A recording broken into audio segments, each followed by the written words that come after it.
Well, g'day listeners, and welcome to another episode of The Alchemy of Success. I'm Vince Fusco. I'm really glad you're here.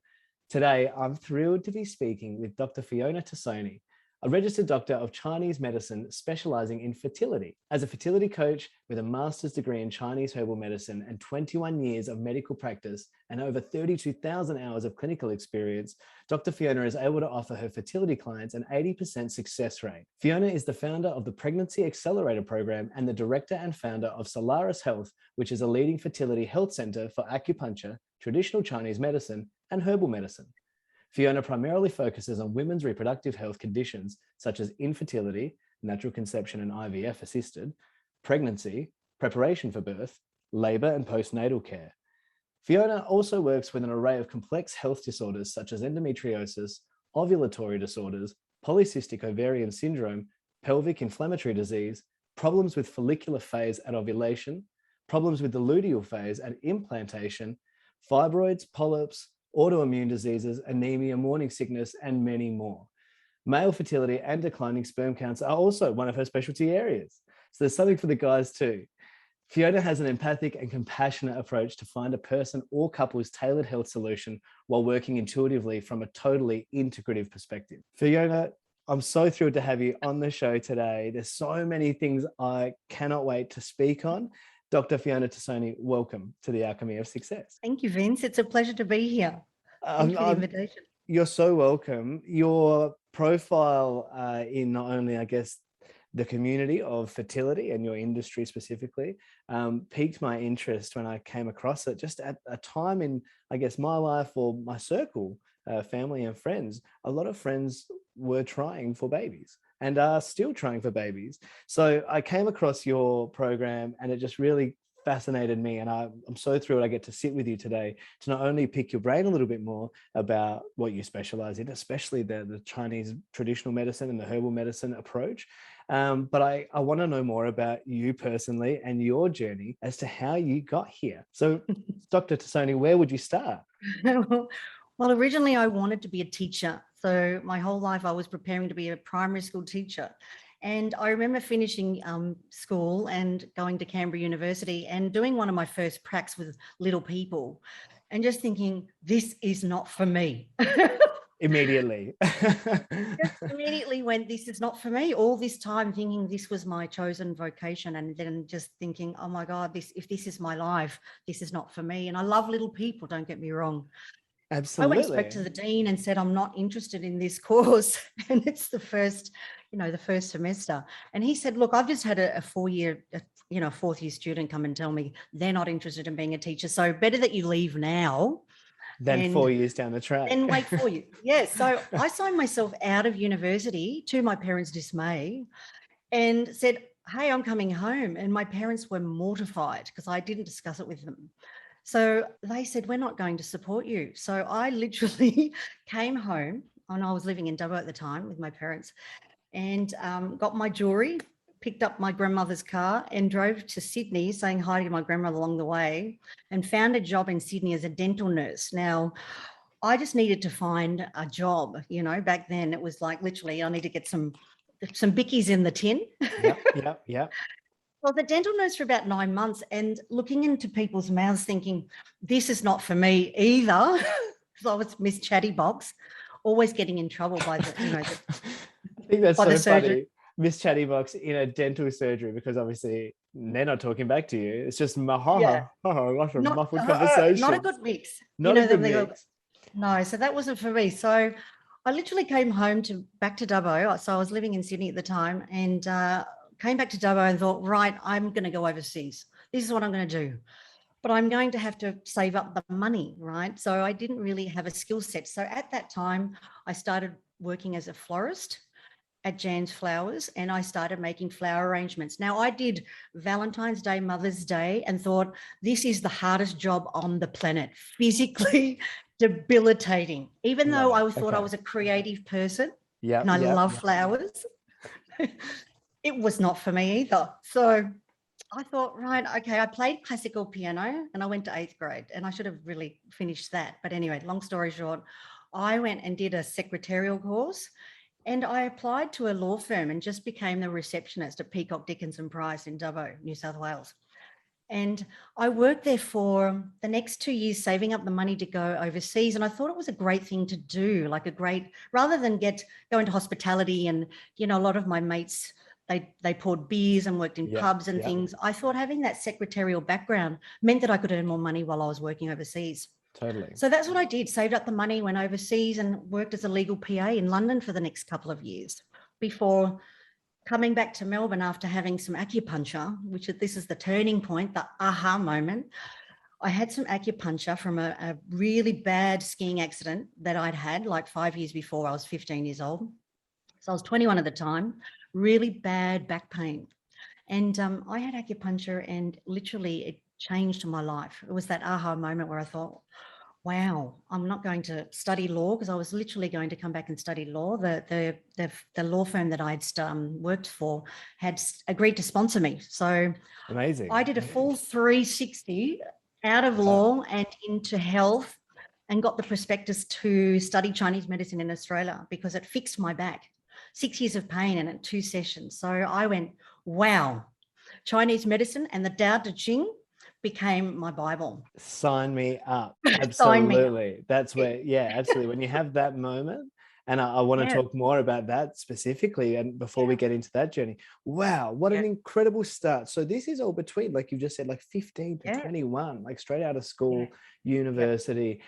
I love, like you said, you had this idea in your head that teaching, education was your chosen vocation. And then your first prac with the little people, and you're like, no, not for me, get me out of here.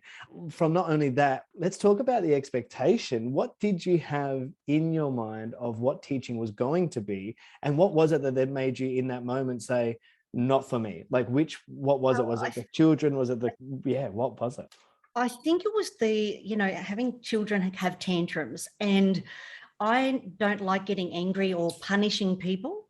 And so I thought, if this job is about scolding people, discipline, because I'm a rebel with the cause. So I struggled with that part of the teaching. However, I look at it now and I believe that everything in your life is a building block to set you up for where you are meant to be here and now today. So looking back, I can now tell you categorically that dealing with those temper tantrums and all of those little children, because what happens when people are going through the fertility process or health and healing, in trauma and crisis, or when you're working through stuff, they become that little child. So all that work that I actually did do in that first semester is not all gone. It's not gone to waste, if that makes sense. 100% does not. It 100% does make sense. 100% has not gone to waste. I agree so much with that. And I love that perspective. I share that perspective with you in the sense of, yes, every moment, although you may not realize it at the time, they're building blocks. They are absolutely pieces to this puzzle that we're putting together. We just don't know what it looks like yet. So, like you're saying, you get to this point in your career where you start focusing on fertility and helping people again. So there is an element of education and a transfer of your knowledge, your skill to your patients and the people you work with. But then to be able to manage that and go, well, that's the piece I'm going to pull from 20 years ago, and that actually fits here. That's amazing. I love that. Even being the legal PA, I remember being in London. I was working at Office Angels, and I think I was typing about 70 words a minute. And to get the really top jobs in London, like at Norton Rose, I needed to get to 85, 90 words a minute with 100% accuracy. So I was at Office Angels practicing my typing speed, and I got up to 85, 90 words a minute, and I went for this job, and it was paying £25 an hour at 21, earning £25 an hour was a big thing, huge. In London. So it really did help me then travel the world, and I got to travel through Africa and see parts of the world. And do you know what I mean? And also that skill set of learning to type as fast as I can think has helped me, write my essays and thesis and all those things that you don't have to think about, So that's another stepping stone and a milestone. So I guess that I carry with me every day. Yeah, absolutely. And you were talking a little bit earlier and off air as well, but we were talking a little bit about being present and everything. I guess being present is such a hard thing for so many people to do, because it does take a level of awareness of your own being, your person, your thoughts, your surroundings, everything. When you're in those moments, do you have any advice now, knowing what you know, as to how people could understand or recognize a moment like that, or a building block? Yeah. Look, I just think life is always whispering at you. It's like there are signposts all the time. You could look at a building, or for me, it's like I'm in Kingscliff, and I looked down. I was sitting on this bench seat, and there's this sign, stay for a while, leave with a smile. And I'd gone through a really sad time in Melbourne. A friend of mine had died, so I was quite sad. So I've arrived in New South Wales quite sad and solemn, and it's like I'm here to heal. And I looked down and I thought, wow, there's the universe speaking to me. And I think it's just about observing the signposts along the way. Do you know what I mean? And 100%. and I don't think there's any wrong mistakes. I think people are afraid to make mistakes and to make a choice. And even if it is a wrong choice, it's still a learning stone and a building block, and it's an evolution of where you need to be here and now. So I just say, look at the signs, pay attention, open your eyes. Open your eyes. That's such a key thing. It reminds me of an old story. I'm sure you may have heard it. It's the feather, the brick, and the truck, in which there's a general. Okay, so well, if you haven't heard it, I'll recite it for you very quickly. Please. Basically, it's about a gentleman leaves his home in the morning. It's updated for modern times, holding his phone, looking down at his phone, and a feather floats past him, and he just sort of brushes the feather out of the way, keeps walking, head down, looking at his phone. As he walks past the construction site, a brick falls between him and his phone, boom, nearly kills him, and he stops and he looks up and he goes, "Oh, geez, nearly died then. Okay. Oh, fair enough." But he keeps walking. As he keeps walking, he gets his head back onto his phone and he's got his head down. And as he steps out onto the street, a truck just narrowly misses him, just clips in front of him. And that's when he goes, all right, I need to put the phone down. I need to put it away and just take a second, take stock, check my surroundings and be here. Yeah. The moral of the story is really, what are you going to wait for? You're going to wait for the feather, the brick, or the truck to take you out?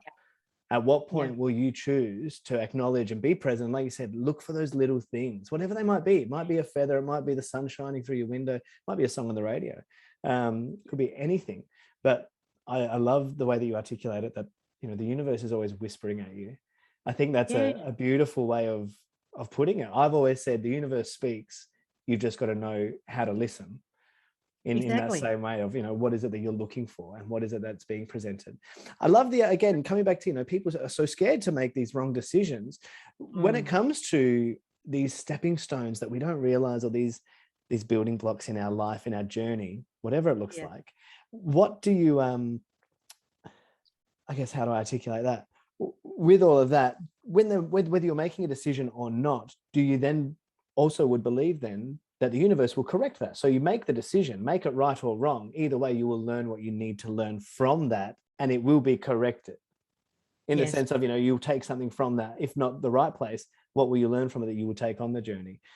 Is that sort of, I guess, the same perspective then that you would say that you share? Absolutely. And I think your higher self is always leading you in the right direction. Absolutely. It's a little bit like the story of the alchemist, it's just following those signs. I smile because it is my favorite book. It is absolutely the thing. That was one of my aha moments. That book was presented to me at a time that I desperately didn't know I needed it. And it made so much sense to me because it was everything I inherently knew, which is why I have the Alchemy of Success. I know. It's exactly that book. It is that tale that, the answer is right where it's inside of you. It's right under your nose. You've just got to know how to access it. And I think a lot of people don't understand their senses, like we're so disconnected, on the phone. So we're not hearing, we're not listening, we're not seeing, we're not smelling, we're not tasting, we're not using those tangible things, So even when I'm working with my patients, like one of the strategies I get them to do to move towards this place that they need to be when they're trying to have a child is to use their senses of perception to visualize a future time and place. So I get them to sing the lullaby. I get them to smell, taste, touch. What's your favorite visual? It could be a in a place where you're breastfeeding, your husband's holding your belly, what can you, is there lavender being diffused? You can see the mobile, what can you taste? Fairy Yes. floss, you're at the showground. And I said, the subconscious mind doesn't know the difference, but it's about opening us up, because as humans, we're so multi-layered and we've forgotten that we're so integrated, and we Yes. tend to focus on one or two things. So I just say practice all of those things I love it. when we're working towards it, Yeah, the goal. absolutely. And so when we talk about this higher self guiding you, and it comes back to a science, and so perhaps this is a great opportunity to understand, like you said, it was acupuncture for you that was an aha Yeah. moment because it fixed your back. So maybe before we get to fertility and the science of conception and how Yes. this then aligns with that on the bigger picture for us, let's talk about your recovery from this ski accident, and then having acupuncture, like you said, 2 sessions of acupuncture, and it changed your life. What did that look and feel like? Well, I don't know about people that have suffered with chronic pain will understand this, but when you're in chronic pain and it's every single day, and, I used lots of different therapies, chiropractors, physios, osteopaths, kinesiologists, massage therapists, posture, anything I could use, Everything. straps, harnesses, sitting techniques. And, I just thought that I was in this prison, and I thought that I'd have to manage myself in this prison forever. And so when something like acupuncture came along, and I couldn't believe that these small fine needles, and it was a combination of the needles and the herbs, because I did both, and I'm not sure if it was the fusion of both, but literally it worked. But to have 2 sessions, and then the first session the pain reduced by at least over 50%, but the second session within a week it was like just gone.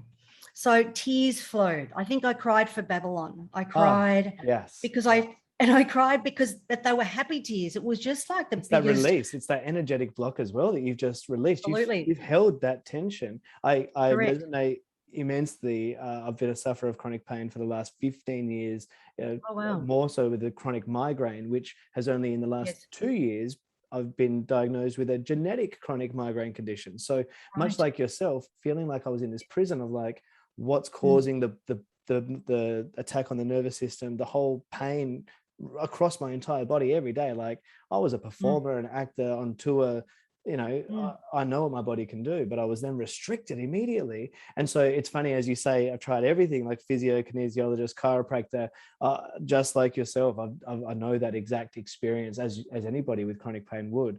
So it is freeing when you're then told, or I guess validated, that your pain is real, but even more so, like for my experience this year, since January, I've been on a brand new monoclonal antibody treatment, which is a manufactured antibody to fight this protein that my body produces. For the first time in 15 years, I am in this state where I was thinking I was operating at this state because that's what my natural state is. But it's been hindered through this sort of physical barrier. Whereas now, for the first time, through a manufactured, again, monoclonal antibody, I feel this good. But I had tried everything. Now, much like yourself, I turned to acupuncture and I found it offered me great results. And Chinese cupping. In Kuala Lumpur, I was in Kuala Lumpur, and I had a whole series of cupping and acupuncture in Kuala Lumpur, and it was just the most excruciating experience, but the most releasing experience.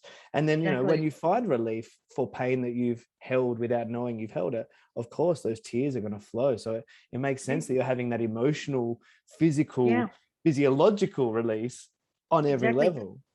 But then after that, what happened is, because of the realignment, I got into yoga, and that's what fixed the integrity of my spine. So it was interesting how I went from the Chinese medicine, came back to Australia, had been studying all my Chinese medicine and started doing yoga. I just got married, and I thought my New Year's resolution, because I got married on the 31st of December, so my New Year's resolution was I'm going to do yoga. I'd read this incredible book that changed my life, and Elizabeth Hike. It was just incredible.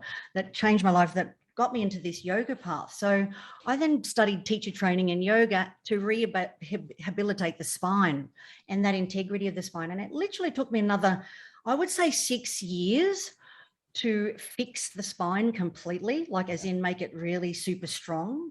And we do a yoga pose called Kapotasana, which is a strong back bend. And I remember 6 years it took me to get into that pose, chipping away with props and blocks and supporting myself and the nervous system and just chipping away. Eventually got into that pose. And I remember crying in that pose, just going, oh, wow, my spine is fixed. Yeah. Yeah. So it is an evolution. And so once you experienced that yourself, was that the aha moment to go, I need to learn this so I can be the person to fix people in air quotes, but to help people who are experiencing what you're experiencing? Exactly. And, the thing that I love in my work is that I get to make miracles or be part of or witness the miracle in action. It's not like I'm doing the work. I lay the foundation and, if people follow the tools and strategies and then they go, wow, this is magic, but I get to see it firsthand. Do you know what? I get to see that mirror and reflection of that magic of Chinese medicine. Yes. So, it's, of course, I wanted to share this with the world. It changed my life. It changed my mindset, my way of thinking, my way of living.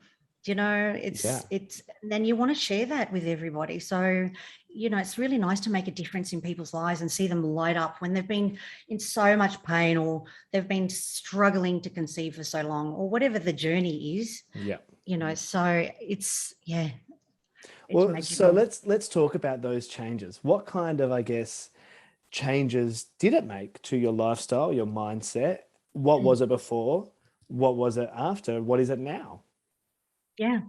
Well, I think I think I came from a very fixed mindset looking back, with it, everything was black and white.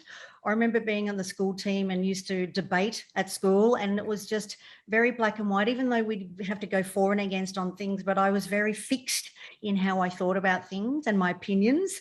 And, it's like, get her off the soapbox, please. Whereas now it's like, it's gone from not just a growth mindset, but to a benefit mindset.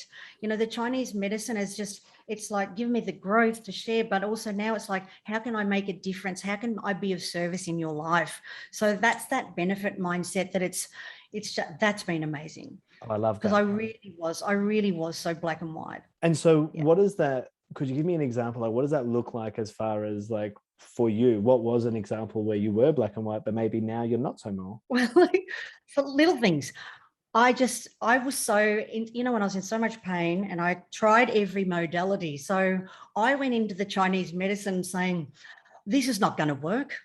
Yes. I've tried everything else. Yeah. What's this going to do? This Chinese man barely speaks English. Do you know what I mean? He's going to show me a pulse. And so I was just very, not complacent, but did not think it was going to happen. Yeah. So even that was the magic of what transpired, because even though I doubted, the medicine actually speaks for itself. Yeah. Because I was really in protest to it. I didn't have much faith in it whatsoever. So when I got the antithesis of that, it blew me away. And I think that was when it cracked the shell open, and it was like, right, everything. What else have you got? Yeah. Everything you think is not what you know, perhaps. Correct. Yeah. So that was the starting point.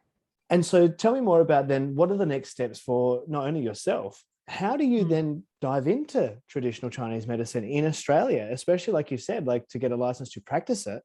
Let's talk a little bit about that. What does that process look like, and how did you navigate that? Well, it's a Bachelor of Health Science. That's what I started with. There's a double degree you can do. Like, hindsight's a wonderful thing, but I was so aligned with the needles, and because they make you feel so relaxed. Yeah. And I was a fan. So I looked at a Bachelor of Health Science and majoring in acupuncture. But hindsight, as I said, is a wonderful thing, because you can do a double degree where you've got the acupuncture and the herbs, and it's a 5-year degree. So I did 4 years in acupuncture as a bachelor, and then I went into practice. And what I was seeing is that more people needed the herbs. So then I went and did a master's, and did my master's in Chinese herbal medicine. So that was actually another 3 years. I could have done it in a year and a half, but I took extra time. Yep. So it was another 3 years because I was working part-time. So, it was a long-term study, It's a but process. I think it's a process. I think when you're doing what you love, you don't see the time. Time becomes a bit of an illusion, because I just always felt very blessed whenever I was studying and being a student, learning about this medicine that goes back thousands of years, and here I am practicing it today. So it's quite recognized. When I first started, there was a lot of controversy for us. They didn't really see it as a science. We were called witch doctors, and I still get called a witch doctor, which I think is kind of funny, because if I was born back, thousands of years ago, I probably would have been burned at the stake. You know what I'm saying? Well, I guess like it is, like you've said, it is one of those pseudosciences in the sense, but there is science behind it. There is physiology and anatomy and biology and chemistry all involved. So for anyone who doesn't necessarily know much about traditional Chinese medicine or the herbs or anything like that, could you just give us a brief overview of, I guess, what are the specific practices or modalities of it, and what is it based on? Sure. So acupuncture is based on a concept of homeostasis. It's just the concept of balance. It's finding balance in your life. And so a lot of sickness will manifest when you're out of balance. If you're having too much inflammatory food, or drinking too much alcohol, or being overweight or underweight, it's all about finding the balance. And so acupuncture works on not only just the meridians. So we will use acupuncture to stimulate the meridians. We'll also use herbs that has an energetic property. It's like food. When you eat food, everything has an energetic property, and it has an impact on your energy body. So we go into food, nutrition, diet, lifestyle, and then it can be things that are structurally going on. It's a holistic approach, like body, mind, and spirit. Sometimes there's psycho-emotional things. You could have depression, sinus, headaches, migraines, infertility, weight gain, weight loss, anorexia, bulimia. Absolutely. There's lots of things that we treat in Chinese medicine. Like, I think a lot of people don't understand what you can actually have acupuncture for. Well, the answer is absolutely everything, including cancer, and supporting people through those processes. Yeah, absolutely. And that's probably one of the biggest misconceptions, I guess. Like, people automatically think of acupuncture as, well, no, I've got tight muscles, I need to go get the needles put in to wrap around it and just relax my body. But that's not necessarily what we're treating here. We're treating many other layers and complexities. Many other layers. Yeah. A lot of, like, there's guts things, like I did my master's and my thesis was on IBS. So, and we're seeing so much of that now, this prevalence of diverticulitis, cholestasis, just IBS, alternating constipation, diarrhea, that gut stuff. So Chinese medicine is fantastic for fixing and balancing that.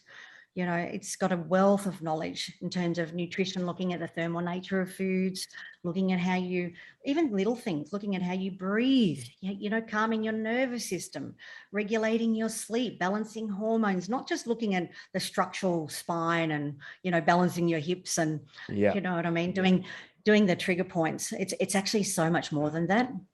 It's that understanding that everything connects to everything else. Exactly. So there's nothing that Chinese medicine cannot treat or support. Yeah. People say, oh, well, how can Chinese medicine help with IVF? Well, it supports you through those processes. Or, if you're going through surgery, it can be post-surgery care.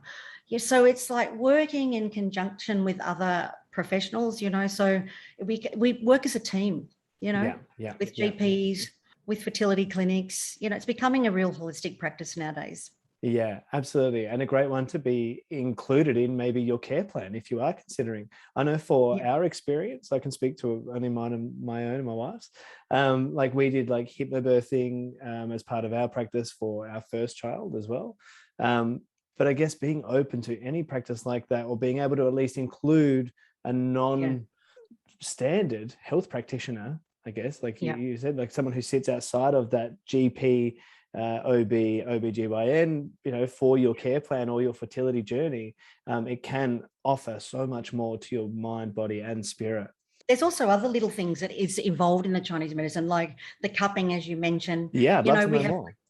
gua sha, it's like using like a Chinese spoon and scraping the skin. So we will do that abdominal gua sha, like we'll do that in fertility to help with the follicular phase and to regulate and help with ovulation and blood flow to the reproductive organs. But there's we can stimulate the needles. There's a lot of cup the navel. There's lots of interesting things that people come in and say, wow, there's so much to this. I just thought it was the acupuncture and the herbs. There's so much to it, so many layers. Absolutely. Which is great to be able to peel them back with you today. Yeah. I guess, is it, you've mentioned a lot of, I guess, like stimulating the blood flow to the different areas, reproductive organs, the follicular level, the skin level even. When we talk more specifically around fertility, is it just necessarily about the blood flow and the stimulation, or what could you speak to, I guess, about, I don't want to say a standard journey. What would your standard journey for fertility? I wish there was one. Yeah. People There's come no to you, obviously. case. No, there's not a textbook case, I'm sure. I can break it down into two. I try and break things down simply so people can understand. Like in terms of alchemy, like when someone comes in for fertility, sometimes they have energy that's stuck. We call that blood stagnation. So I've got to move things. I've got to warm their uterus up. I've got to move the blood. But then you could have insufficient supply. So meaning that they are anemic and they don't have enough. So I've got to be the alchemist, and through nutrition, through the herbs, I've got to build the blood.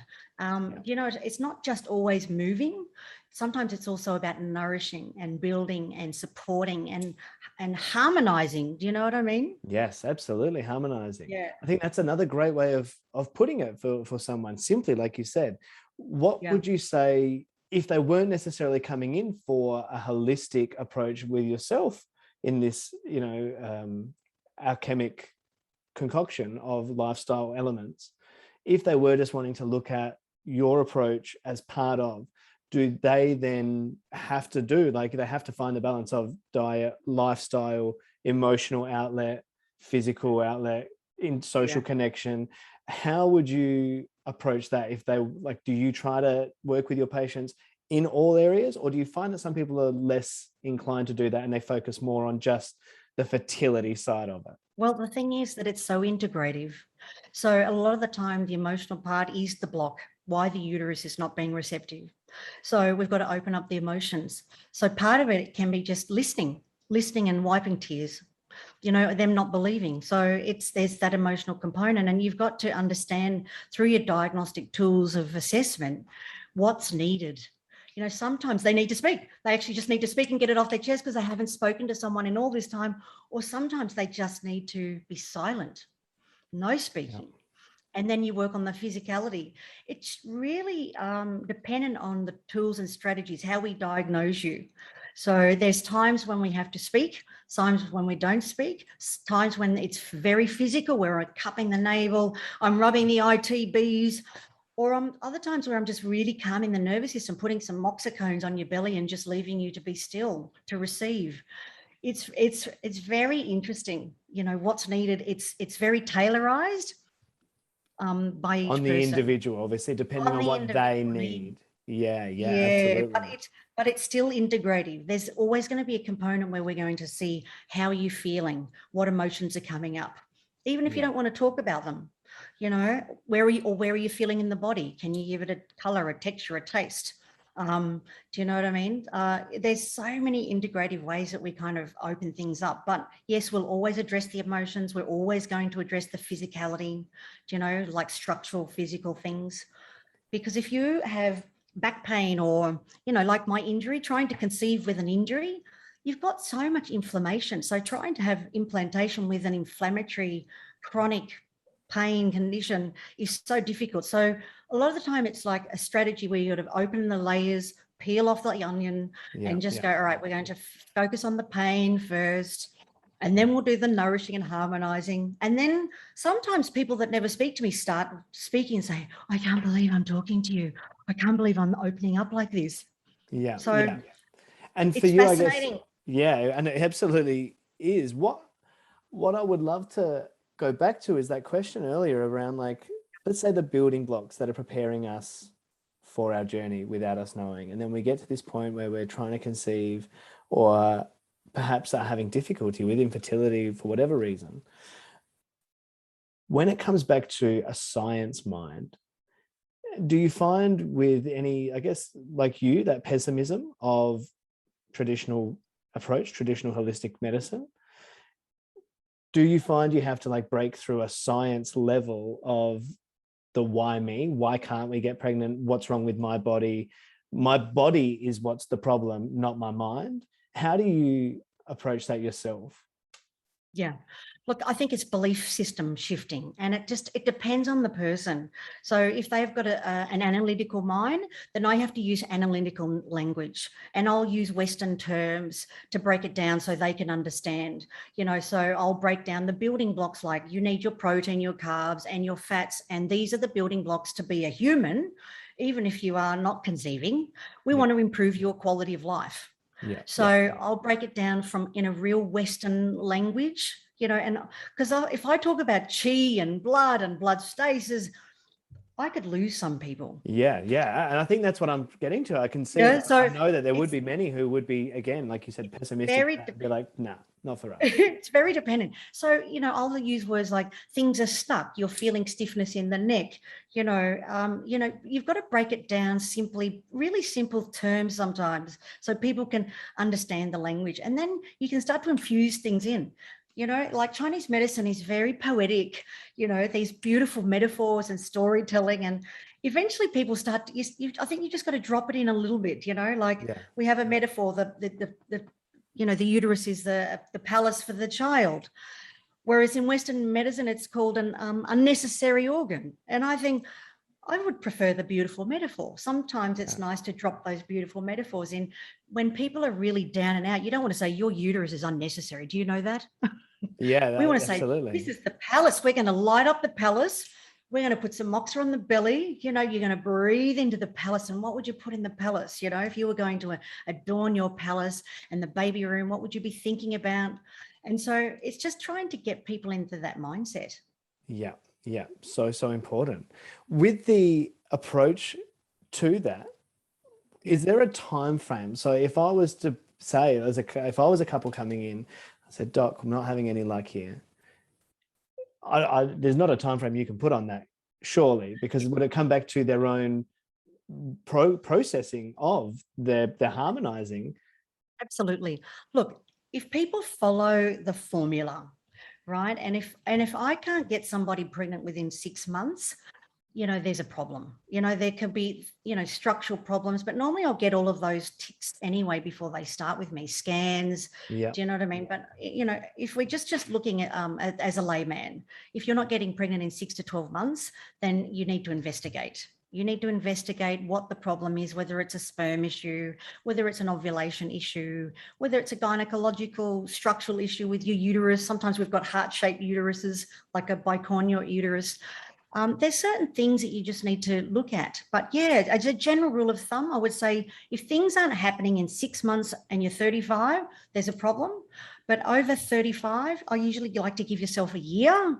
And if something has not happened, if you're not conceived in a year, then you need to investigate, do some scans, see the doctor, get your bloods done, know your hormones, do a semen analysis, have a pelvic scan, that kind of thing. Absolutely. Check the boxes. Get as much information as you can. Yes. And a lot of the time too, a lot of people don't even understand about their fertile zone. They're having sex the entire month. They're burnt out. The baby making is tiring, and I'm like, ovulation is really, it's a window in time in that cycle. Oh my goodness.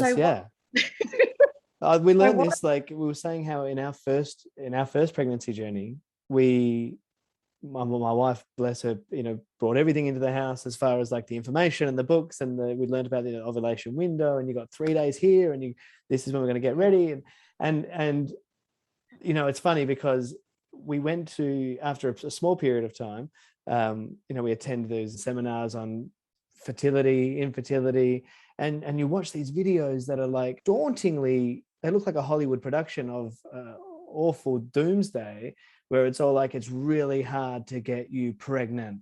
And I guess that's their job for some of these fertility clinics, is to help them sell what they're selling. But you go, yeah, once you break it down, the window to actually get pregnant is very small. Everything we were taught in high school almost is a bit of a lie, where they're like, don't touch each other, you don't fall on each other, you get pregnant.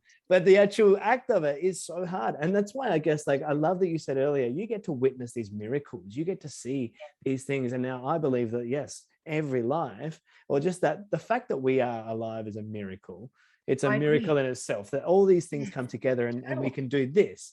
When you know about the actual anatomical setup that has to be perfect for conception to actually happen, it was mind-bending, even for myself.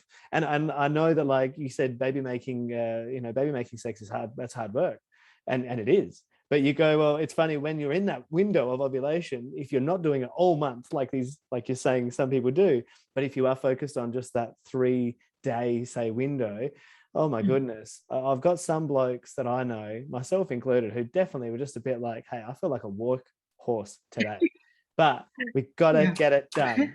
And it's just such a funny thing. The thing that I tell all of my fertility patients, we never mention the word ovulation to the husband, ever. Yeah, okay. It's a no-go zone. Because the thing is, men don't want to hear it. They don't want to be feeling like they're being used for their sperm. And the sperm are listening all the time. It's almost like they swim the opposite direction. So when I coach people, we do not talk about that. I teach them about the fertile zone, and then it's using all those 5 languages of love, tuning to what your partner's language of love is. If it's physical touch, it might be, getting, touching the hands, melting hugs, looking into your eyes, words of affirmation, acts of service. Right. Absolutely. Yes. If you haven't already, guys, go read it. It's great. It's a great book, isn't it? So I really find, if you take the stress off a man in that regard, and everyone reports, oh my God, that's so good. So no one mentions the O word. They'll see it on their chart, the BBD charting. So I get women to really understand their chart, so they know exactly. They know when they're in that fertile zone. I call it the Goldilocks zone. We're in the Goldilocks zone. Yeah. Because it's all about fairy tales for me. Making babies is about fairy tales. You have to believe it to be possible. I love that. The Goldilocks zone, because it's just right. My patients sing. We sing fairy tales. I sing all day. I'm always learning new fairy tales. I love it. It sounds like a beautifully nurturing. You try it, Vince. If you're unhappy or stressed, if you start singing, you get happy. 100%. So you can't be in a state of stress or angst. That's why children are so happy when they're singing or clapping. So I get back to all that stuff I learned, in the teacher training, in the primary school training. Utilize it all here. Yeah. I love it. I think it's so important. So important. Yeah. What would you recommend for, I guess, just like if there was a quick, not even a quick remedy. Obviously, I think it's relax. Number one, everybody needs to relax. If you're trying to get pregnant, relax. Take the pressure off. Like you said, don't even mention the word pregnancy, ovulation if you have to. That's a great technique. I hadn't thought of that myself. But I guess, like, for any couple who is possibly listening and struggling at this moment, what advice would you give to them? Well, I've got simple pillars, I like to start the day with a fresh squeeze of lemon juice and 200 mils of water with 2 tablespoons of apple cider vinegar. That's going to help with just the clearance of the bowels. It alkalizes the liver, it flushes the system. We need the gut strong, right, for fertility. So I get everyone to do those simple things. It makes a difference. It really does. Other things, before you go to bed at night, what are the 5 things you're grateful for? Because it's about setting up the subconscious mind. And it's like what I said before, thinking about that future time and place, all the things they can think, taste, touch, because the subconscious mind is where we create reality from. So, and what you go to sleep with is so important. So while they're doing that, I get them to do some belly breathing. And that's just letting the belly rise and fall, lower diaphragmatic breathing, very simple. Because most people shallow breathe. They're like... Yeah, everyone's anxious. We don't even have time to breathe anxious. Anymore. Yeah. Yes. You don't even realize we've forgotten how to breathe. And if you've seen your children, if you see they're like little Buddha bellies. So it's like we need to breathe like babies again. And be a Buddha, be happy, go to sleep with joy in your heart. So I think gratitude is a great way to go to sleep. So I like to get those 2 pillars in place. And then it's like nutrition, food, let food be thy medicine. I think food is far superior than any supplement. Like I could rattle down supplements, but if I could just get you to go, all right, these are the macros: protein, carbs, fats, Yeah. right? Antioxidants, what are they? Vegetables, fruits, nuts, seeds. Boom. It's a color of things. Do you know what I'm saying? Yeah, absolutely. Eat the right nutrition. If you exercise regularly, it could be just 30 minutes of walking a day is going to change your life. 30 minutes a day keeps the doctor away. It's really the simple building blocks, you know, and it's not difficult. And then for sperm, hydration. We need that for cervical mucus as well. So I think a lot of people are dehydrated. So they would be the building blocks. And sleep, clearly 7 to 8 hours of uninterrupted sleep, ideally, in an ideal world. So sleep is paramount. A lot of people are not sleeping enough. I love it. Very, very good advice. And I love those pillars. Beyond those now, if you're doing all those things and somebody, I guess this is just for the mental side of things, if they're still doing those things and they're still not getting pregnant, what's the advice you'd say there? Just to say, take it easy, or what would you say? Yeah. So a lot of the time too, then it's about, all right, let's now fine tune things. You've got the nutrition right, you've got the pillars in place. So then it's about understanding your cycle. Have you done the semen analysis? I need to know the parameters of the sperm, because if you've got strong sperm, that can often get the women over the line. Yeah. So then we fine tune their cycle. So the BBT charting, so that's mapping it's a chart which maps your basal body temperature. So it's your core temperature when you first wake up. So it's like a heart monitor, and it's broken into 2 parts, the follicular phase and the luteal phase, and ovulation's in the middle. Yeah. That's the center line. It's the red cross. And basically we get to understand the patterns, what's happening in those cycles. And it shows you the hormones. You know, our hormones are changing all the time. And when women do the charting, we can fine tune it. Is your follicular phase too short?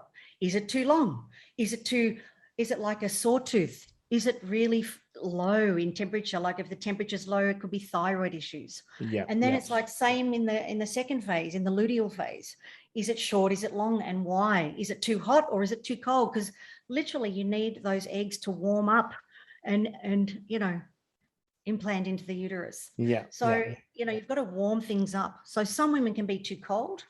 You know, we often call it, you know, there's the term, we call it a cold uterus. You can't implant with a cold uterus. And a lot of women carry internal cold, you know, people that work in cold environments, you know, and it can be just nutrition wise, you know, so people that are eating too much of a raw food diet, they might need to do some more soups, some more congees, warm it up with ginger warming, and things like that. more warming foods. Warming. Absolutely. Yeah. So you can't create life if you've got, you know, a frozen uterus.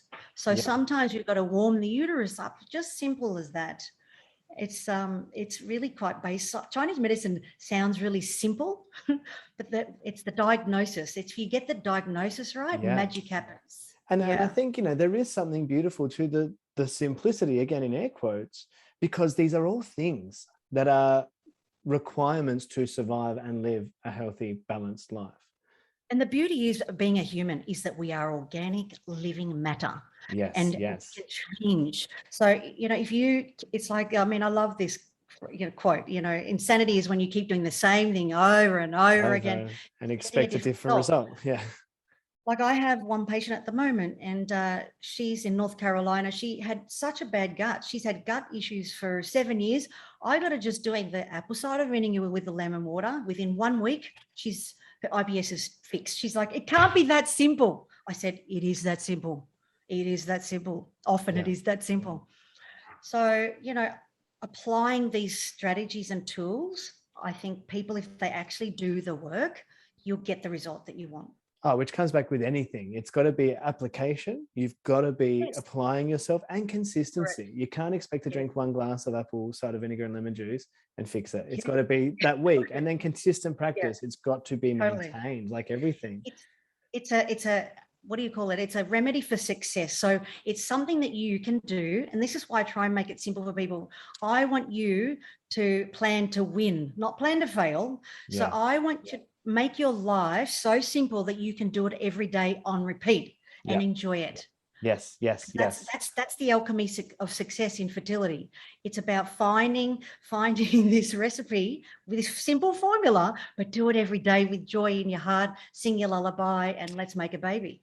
100%. Dr. Tassoni, this is exactly what I knew I was going to get from you today. And I'm so like you making my heart light up at the way that you reference your work, what you see, what you do. And you speak of it so fully, like you're present on it, you know it. Like, and that's the thing that I love. It's unwavering. I share so much of these insights and perspectives with you. I can't thank you enough for even just opening up to us today. Myself, I love it. Thank you for that. We're not finished yet. I know that sounds like a wrap up, but I just wanted to take a moment and even just say, like, I'm thoroughly in, and I'm investing, and I'm enjoying, I'm loving everything that you are putting forward, because that's the work of miracles, what you're doing. It's helping people understand the simplicity and the balance. So yeah, I just wanted to say that to you. It is the miracle in action, Vince, and it's a pleasure to be here just to talk about it, because I think people make it so complex, and so I try and break it down. And miracles can be simple. They can be really simple if you just apply it and live and breathe it every single day. Absolutely, it will happen. Yeah. Absolutely. Tell me a little bit about your personal journey now. So I guess, like, in the pursuit of not only Chinese medicine, then your health sciences bachelor, your thesis, everything on your journey, once, it might be a silly question now, but once you'd obviously had that decision and that clarity in what you were going to pursue, did you come up against any self-doubt? Did you come up against any other external challenges that at any point you went, not worth it, this is going to be too hard, or anything like that? Or was it just absolute pedal to the metal, let's go? All the time. Self-doubt is something that I live with daily, and I have to overcome that daily. I think, and it's crazy because a lot of people say to me, why do you doubt yourself? And that's the beauty of how I am, is because I go into everything doubting myself, and that's why I get to make magic. And I think that's a nice thing in a way. But yeah, I remember the first lecture I had in Chinese medicine. I thought, oh, how am I going to do this? It's like quantum physics. Yeah. It was so beyond my scope because of that fixed mindset. And I thought, how am I going to absorb this new way of thinking? Am I going to be good at doing the acupuncture? Am I going to be a great herbalist? I think those seeds of doubt are important in anything that you're doing. It helps you grow. That's where you break the shell, just challenge yourself. The doubts are the challenges to help you grow and manifest to be who you are today. I love that. And I think that there's definitely something for that breaking of the shell, because I used to tell my students and like people I was working with, they'd be, oh, I'm nervous, I'm unsure, I've just got these butterflies, and so, but that's good. Like, those nerves mean that you care, they mean that you're invested, they mean that you've got something to lose, but you've got so much more to gain. And sure, if it doesn't happen the way you're going to happen, you haven't lost anything, you've gained the experience of what not to do. Like, crack that shell, you're only going to be bigger and better each time. I think that's really cool. And it's like, for me, every day I lean into the discomfort. I get really complex cases and I think, oh my God, where do I even start with this case? Because there could be diabetes and gut and, fertility, and or no period, and they're wanting to have a baby, haven't had a period for 3 months, things like this, where I think against all odds.